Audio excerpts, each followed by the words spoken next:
এটা হচ্ছে কোরাই 7 এর 6 জেনারেশন 2GB ডেডিকেটেড গ্রাফিক্স, একদম টাচ স্ক্রিন পাচ্ছেন 15.6 ইঞ্চ এবং নিউমেরিক কি সহ কিবোর্ড। জেটবুক এটা আসলে ওয়ার্কস্টেশন পিসি, তো যারা হেভি মানের কাজ করবেন, ডেস্কটপের মতো ভারী কাজ করবেন, তাদের জন্য এই ডিভাইসটা রিকমেন্ডেড থাকবে। এটাতে 16GB র্যাম এবং 256GB SSD আছে, ডুয়াল স্টোরেজ, চাইলে আপনি হার্ড ডিস্কও এটার সাথে অ্যাড করে ইউজ করতে পারবেন। এই ডিভাইসটার প্রাইস দিছি আমরা অনলি 36,000 টাকা। 36,000 টাকা একদমই টাচ স্ক্রিন ল্যাপটপটি আমাদের কাছ থেকে পেয়ে যাবেন। আচ্ছা, এরপর এরপরে যেটা দেখাবো সেটা হচ্ছে ডেল ল্যাটিটিউড 5440, এই মডেলটি কোরাই 5 এর 13 জেনারেশন। আচ্ছা আচ্ছা, এটাতে পাবেন 16GB র্যাম এবং 512GB SSD।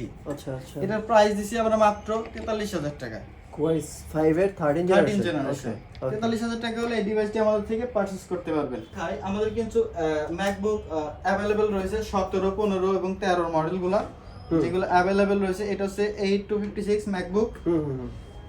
এটার প্রাইস দিছি আমরা মাত্র 28,000 টাকা। 28,000 টাকা। হ্যাঁ, 28,000 টাকা হলে ফ্রেশ আউটলুকে থাকা এই ম্যাকবুকটা নিতে পারেন, 2013 মডেল ম্যাকবুক প্রো। এছাড়াও ম্যাকবুক এয়ারও কিন্তু আমাদের কাছে অ্যাভেলেবেল রয়েছে।